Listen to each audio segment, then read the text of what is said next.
Listo. Parte 4 de esta clase. Con esto ya estamos ya sería la última conexión que tenemos. Sigamos. Entonces, como decía, los agentes de retención, el flujo económico es el que mantiene ¿cómo se llama esto? Es el que mantiene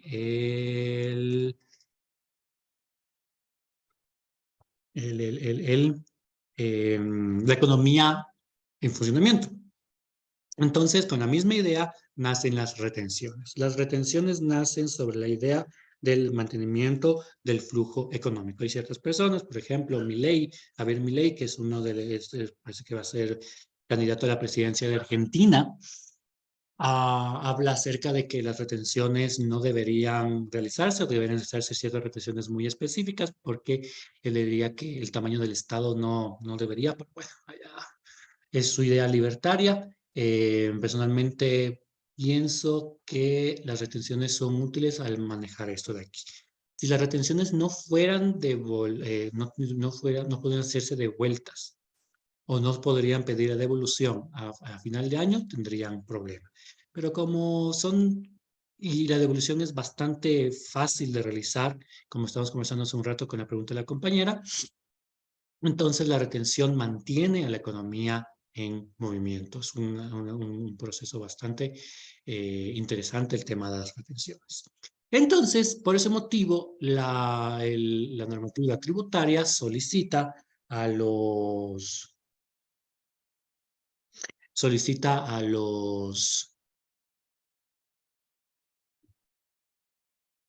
contribuyentes que realicen retenciones.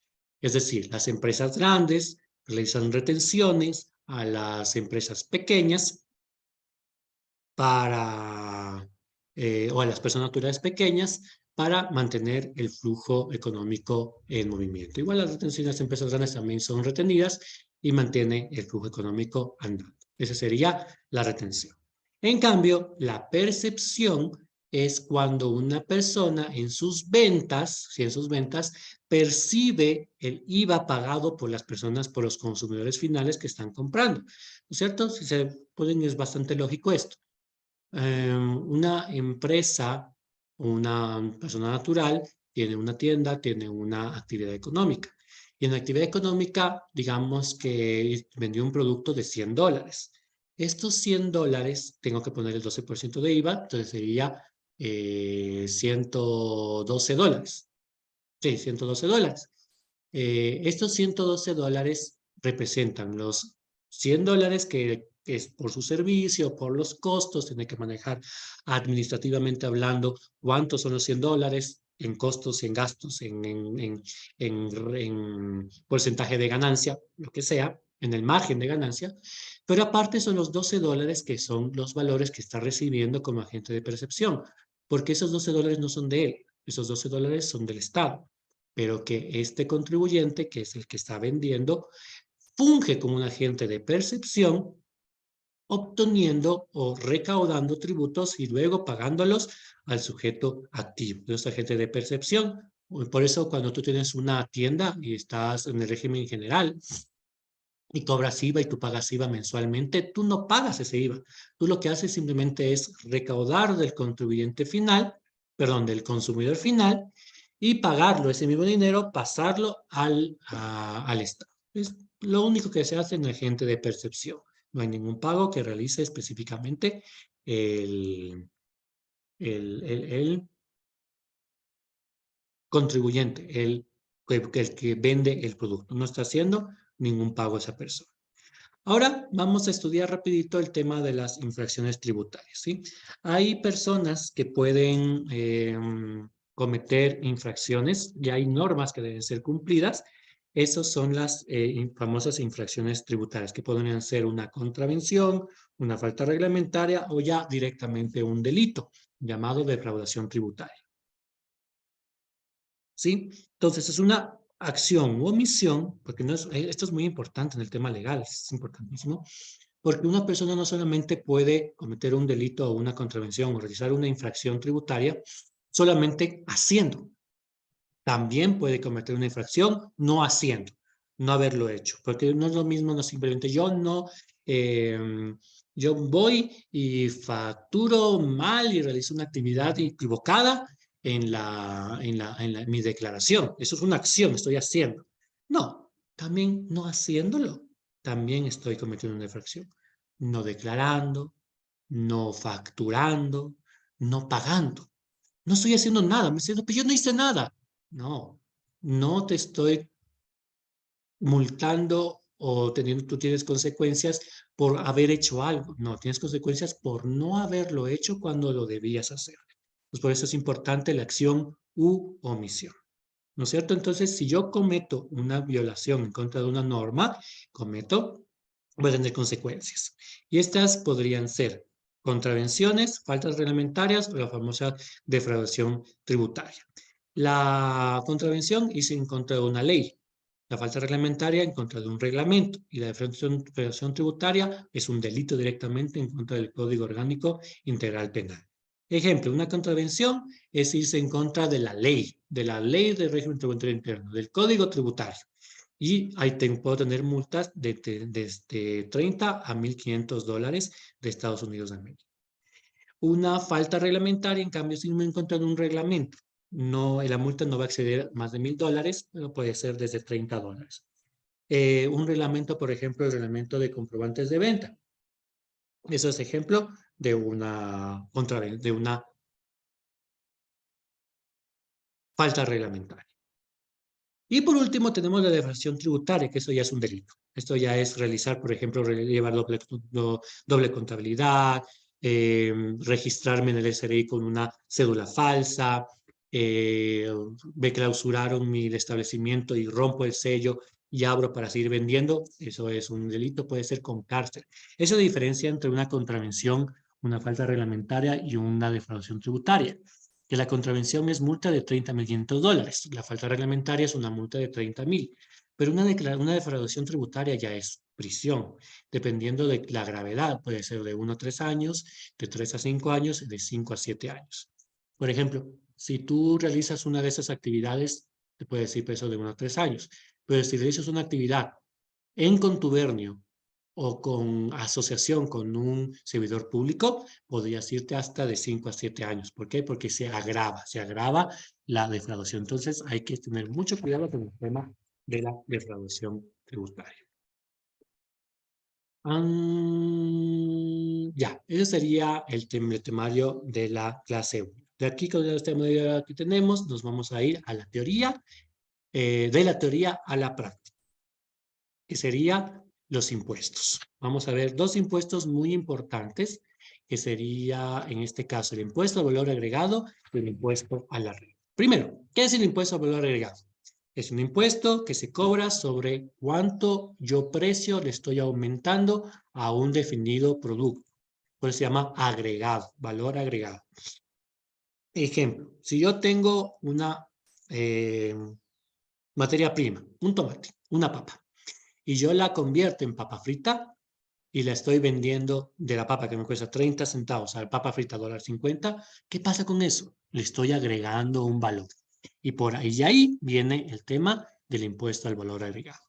Si yo aumento el valor de cierto producto, lo que le hago es hacer un producto que sea mucho más susceptible de venta, que sea mucho más eh, demandado por personas, le estoy agregando valor. Y ahí viene el 12% que le voy a aumentar. Todavía está pequeña. Ahí estamos mejor. ¿Sí?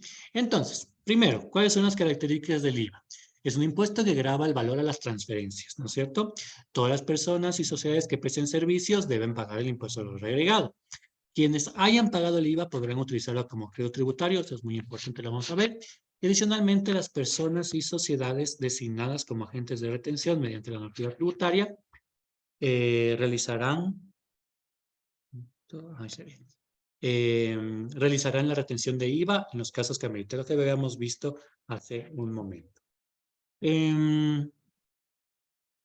Este del crédito tributario es muy importante. ¿Por qué? Porque se acuerdan que hablamos de agente de percepción, de una persona que cobra los valores al consumidor final y luego lo paga.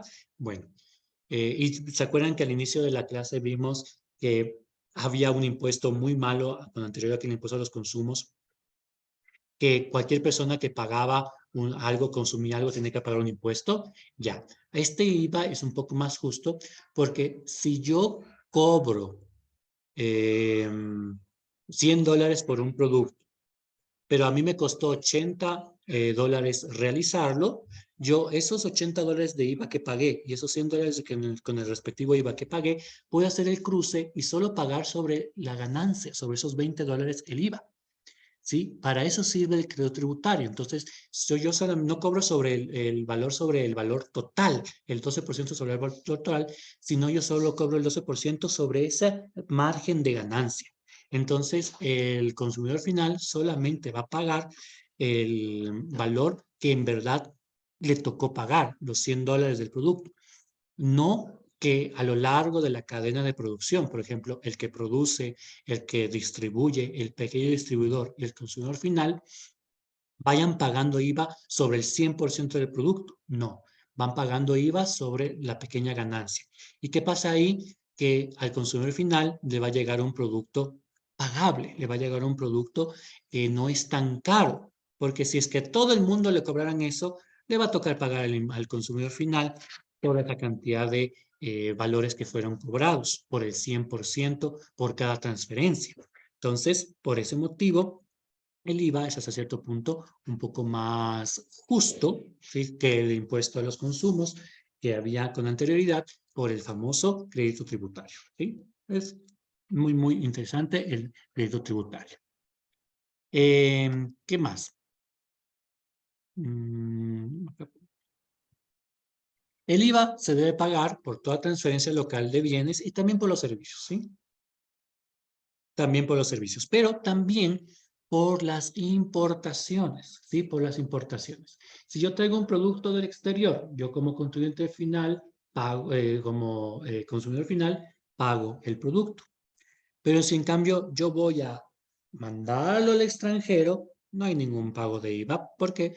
Porque el extranjero, el que paga el producto de IVA es el que recibe, ¿no es cierto? Y como es en el extranjero, allá pagarán sus impuestos. Por eso, en las retenciones, en las exportaciones, no hay pago de IVA. Pero en las importaciones sí, porque me están vendiendo una persona del extranjero, pero lo estoy pagando yo. Yo como IVA, pago. ¿Y cómo se paga eso? Al momento de realizar la liquidación aduanera. No vamos a profundizar eso aquí porque no tampoco es el tiempo ni la materia, pero sepan que el IVA también se paga en importaciones.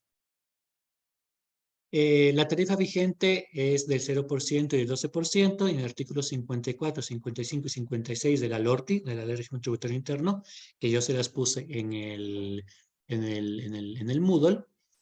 Les va a decir en esos artículos cuáles son los cuáles son los bienes que no pagan IVA o que pagan IVA 0%, ¿sí? Muy importante porque aquí me va a decir, yo tengo una duda, ¿cuál es el impuesto? ¿Dónde yo pago impuestos? ¿Debo pagar? No sé si debo pagar o no. Simple.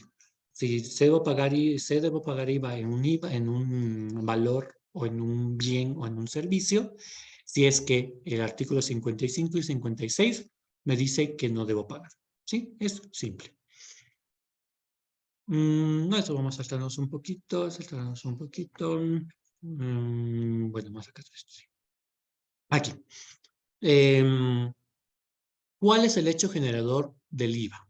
El hecho generador del IVA es la transferencia de bienes, no se olvide. Pero aquí nos da un poquito más de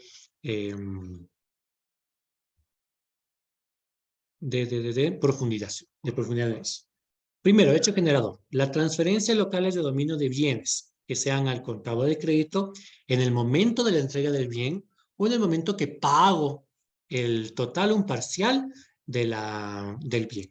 Lo que suceda primero, es decir, yo cuando pago el IVA cuando me entregan el producto, sí, pero si es que todavía no me entregan el producto y yo hice un avance de la cantidad, un anticipo, en ese anticipo, que es un pago parcial, también debo pagar. O con el pago total, también debo pagar, porque yo a veces pago el total y luego me entregan el bien, después de unos días. O me entregan el bien y todavía no he pagado. También pasa eso, pues se llama las compras a crédito. Entonces, el que pase primero, me entregan el bien, pago el total o pago parcialmente el producto, el que suceda primero, ahí debo pagar el IVA. Así de simple, ¿sí? Cuando el que suceda el primero en cualquiera de esos sucesos.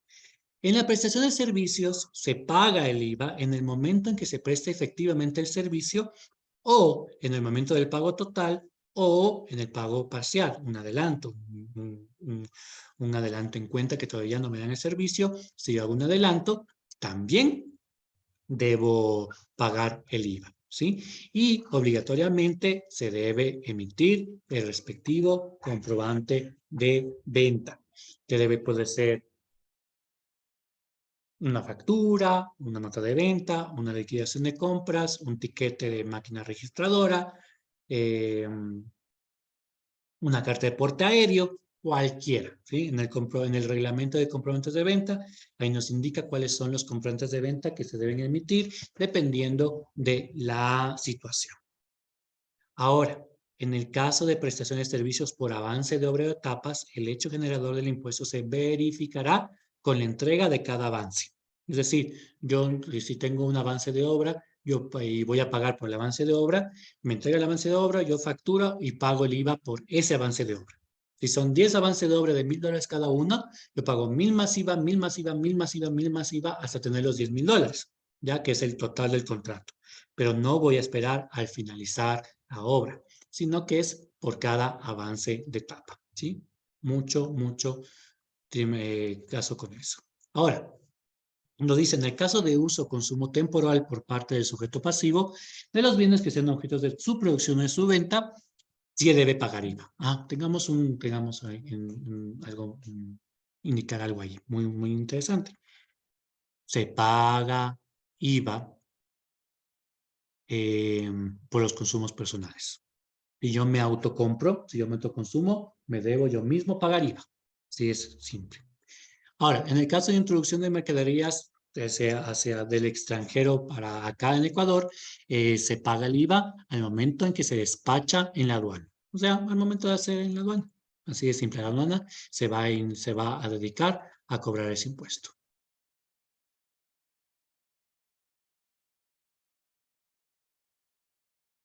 En el caso de transferencia de bienes o prestación de servicios que adopten la forma de tracto sucesivo, significa que se vaya pagando poco a poco, el IVA se causará al cumplirse las condiciones por cada periodo, como en el que vimos hace un momento en el de obra. Si yo voy creando, voy dando servicios pequeños de un gran servicio, cada servicio pequeño se va causando el IVA y se va a emitir el correspondiente comprobante de venta. Este es, por ejemplo, un servicio que se da constantemente, como por ejemplo un abogado.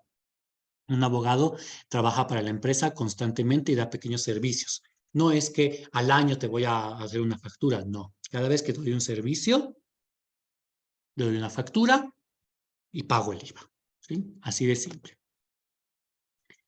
Nos dice que para la determinación de la base imponible, es decir, dónde pongo el 12%, es el 100% de todo lo que estoy pagando, a eso le cobro el 12%, ¿sí? Como en servicio de alimentación, de hoteles y restaurantes calificados en el tema, en el registro mercantil y en otros registros, te permite cobrar un 10% de valor de servicio, a ese no le voy a sumar, ¿sí? No le voy a sumar el 10%. Primero, cobro todo el IVA, cobro todo, y ahí es donde hago el cálculo del 10%. Tengamos muy en cuenta eso. Vamos a pasar esto nomás, que no nos interesa. Ya, este sí nos interesa. Los sujetos de IVA declararán el impuesto de las operaciones que realicen mensualmente dentro del mes siguiente de realizados. Dentro del mes siguiente realizados, dependiendo de una tablita que vamos a ver según el noveno dígito de la cédula. ¿Sí? Los sujetos pasivos que exclusivamente transfieran bienes o presten servicios grabados con tarifa cero podrán presentar una declaración semestral. Los sujetos pasivos del impuesto al valor agregado, quienes son los que pagan, que efectúen transferencias de bienes y servicios grabados con 3%, deberán realizar una declaración mensual.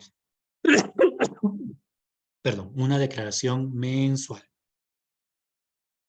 Y realizados en el mes inmediato anterior, deberán realizar su liquidación de impuesto al valor del IVA.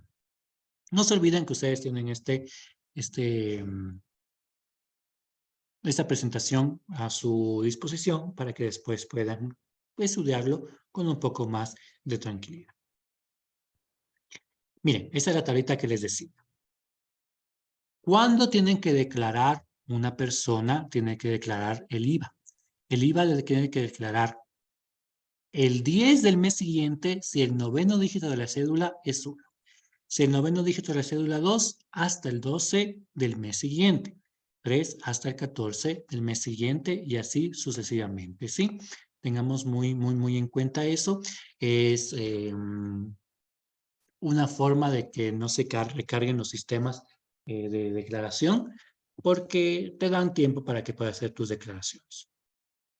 Pero todo desde el 10 del mes siguiente hasta el 28 del mes siguiente. ¿Por qué no hasta el 30, 31? Pues simple, porque febrero solo tiene 28 días. Entonces hay que dejarlo hasta el 28 del mes siguiente, hacer la declaración de impuestos. Y una tabla muy similar es la de impuesto a la renta, que vamos a ver más adelante.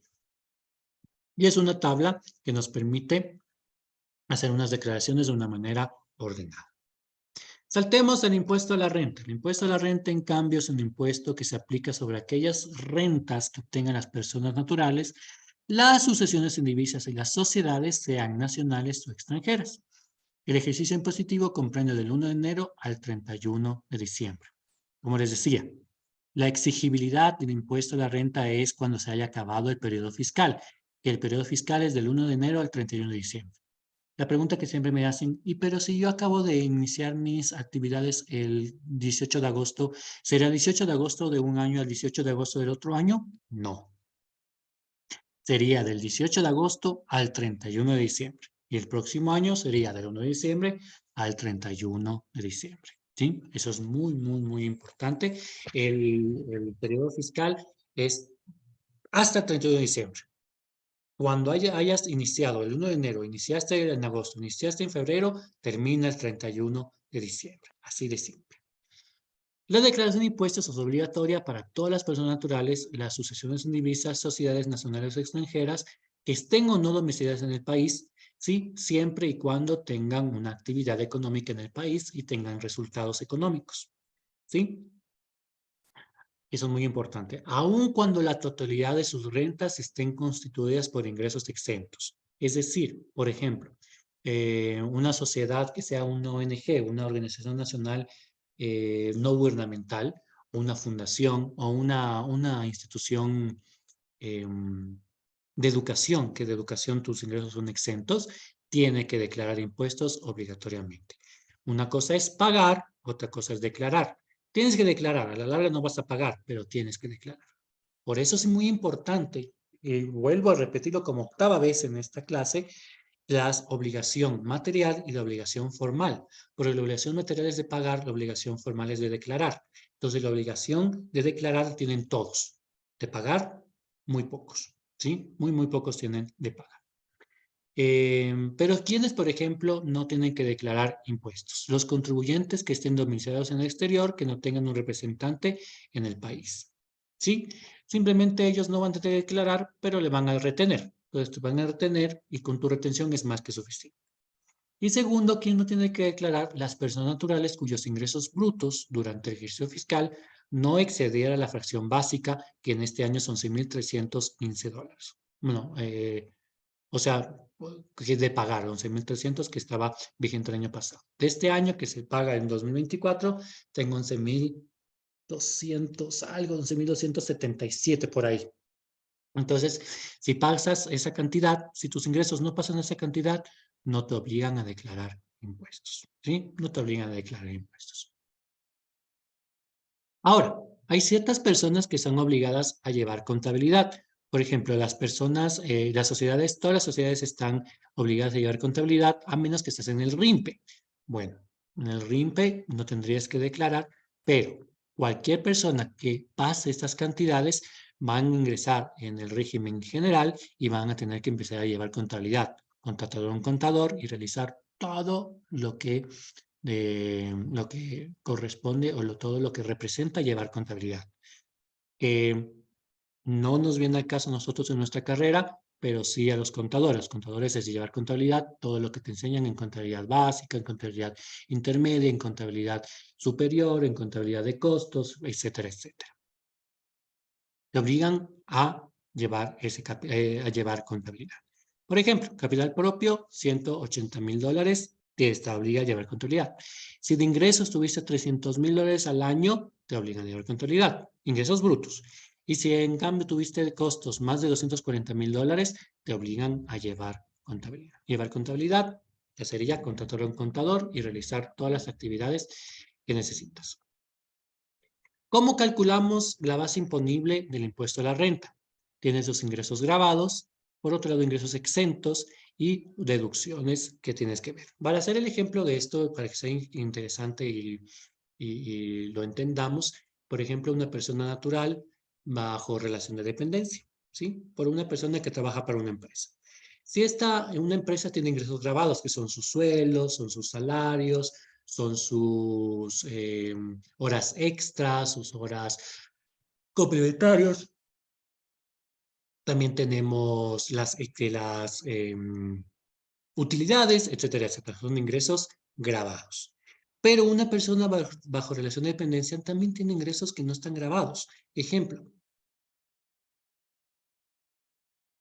13º, 14º, fondos de reserva, cesantía. Esos son ingresos que no están grabados, que no vamos a sumar. ¿Por qué? Porque así es la normativa. Son ingresos que no te voy a sumar para que pagues tu impuesto a la renta. No te los voy a sumar. Pero, aparte tenemos, bueno, a más de eso tenemos las deducciones, que son gastos que yo he realizado para que se me reste mi base imponible. Y ahí tengo dos tipos de deducciones. Tengo la deducción del IES, por ejemplo, para una persona que esté bajo relación de dependencia, yo estoy pagando un 9.45% o el 11.45% si soy servidor público. Ese pago que yo hago mensualmente me baja, voy a restarme de mi base imponible. Y otra deducción que antes se manejaba como deducción, pero se maneja como rebaja, son los gastos personales. ¿Cuál es la diferencia entre deducción y rebaja? Deducción me resto de la base imponible, rebaja me resto de lo que yo tengo que pagar. Diferente, un poquito complicado, se maneja, pero es bastante interesante y hace que yo no tenga que pagar mucho impuesto a la renta. Y algo muy importante es el tema de la bancarización. La bancarización significa que todo yo tengo que realizar por impuesto, yo tengo que realizar a través del banco, porque hay ciertos gastos que si no las hago a través del banco no me permiten deducir. Eso es como para controlar. ¿Sí? Porque hay muchas personas que realizan temas sin bancarizar, sin el sistema de bancos. No te puedo controlar, no puedo controlarte. Es muy importante. Nosotros ya tenemos 10 minutos de esta reunión, justo 10 minutos para las 11. Si me olvido y cierra antes de las 11, pues me olvido y lastimosamente se termina la reunión, pero bueno, termina a las 11 y seguimos con nuestra vida. No se olviden que estos videos están grabados, están subidos en la plataforma. Hoy día, yo en minutos ya los subo. Entonces, para que ustedes puedan estudiar para el examen de mañana y del lunes. Otras personas que tienen diferentes bases imponibles, como les decía, la relación de dependencia, se resta el IES. Los otros mayores me restaré una fracción básica grabada más. Es decir, si mi base para pagar impuestos son $11,000, para otro mayor será 22,000 dólares. Para una persona discapacitada serían dos fracciones básicas más, o sea, no sería 11,000, sino sería 33,000. Es para los discapacitados. ¿Para qué permite? ¿Para qué es eso? Para que si ellos tienen ingresos, son ingresos diferentes, son ingresos diferentes. Tenemos la base, la de la deducción de gastos personales. Esto de aquí ya está desactualizado, pero lo dejamos porque todavía el año para 2022, pero de 2021, 2020 para atrás, se puede utilizar eso de aquí. Si ustedes tienen rentas que no han pagado en estos años, deben utilizar esta tabla que está en la parte de aquí. Si no, es una deducción de 500 o 1,000 dólares que se hace dependiendo de sus gastos personales, se hacen directamente al impuesto a la renta. El impuesto a la renta para sociedades es un impuesto fijo, 25% sobre la base imponible. Por ejemplo, será el 28% para si no cumples ciertas normatividades que están en la parte de aquí. Si es que no las cumples, te van a aumentar el 3%. Y bueno, esos son para sociedades, esos son para contadores. Les doy la información para que ustedes las tengan, para que ustedes cuando tengan una empresa sepan que el 25% se paga para empresas. 22% si tú cumples unos ciertos requisitos como, a ver, estar dentro de una sede, por ejemplo, de una sede significa con Z. Zona económicamente deprimida, como por ejemplo Tulcán, que es una sede que está deprimida económicamente. Si tú tienes una empresa en Tulcán y haces que se mantenga, se mueva la economía en Tulcán, te dan un 3% de impuesto a la renta menos. Entonces, ¿para qué? Para que la gente vaya a tener documentos allá. Pero, por ejemplo, 28% cuando tú realizas unas actividades que se vayan en contra de la normatividad. ¿Qué más? Los sujetos pasivos que reviertan sus utilidades en el desarrollo tecnológico dado por la CNSI tendrán una reducción del 10% en sus proyectos calificados y el 8% en programas y proyectos que podrían ayudar. Por ejemplo, aquí le estaba diciendo, los sujetos pasivos que sean administradores operativos de una zona especial de desarrollo económico, una sede, tendrán una rebaja del 10% durante 10 años. ¿Para qué? Para que vayan allá a realizar actividades en esas sedes. Hay una tabla de impuestos a la renta de personas naturales que está dentro de la normativa, para herencias también, que es esa tabla, por ejemplo, es un ejemplo del año 2021. Es una tablita que es un porcentaje y un impuesto a la fracción básica que se utiliza. Esta tabla se utiliza se va actualizando año a año, 2021, 2022, 2023 se va actualizando. Para 2021 estaba en $11,000, para 2022 estaba en $11,315 y para 2023 está en 11,700 algo, 11,700, como va subiendo la cantidad del sueldo básico.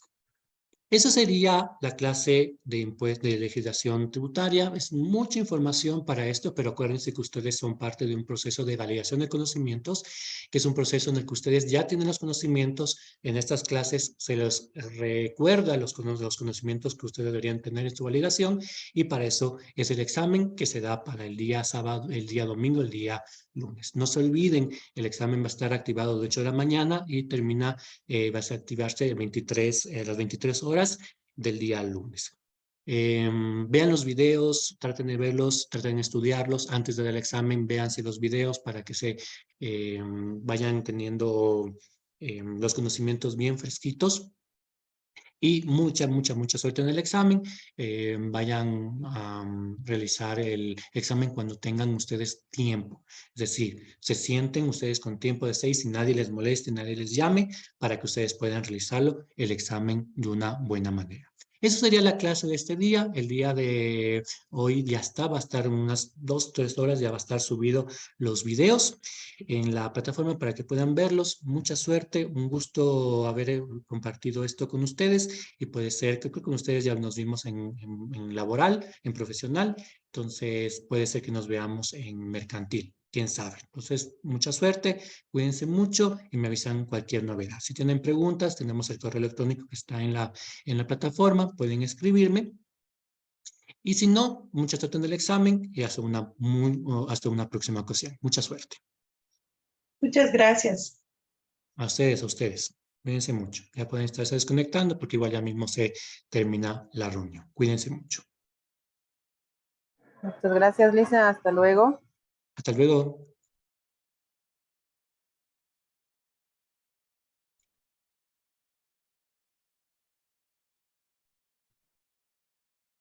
Gracias, Licen.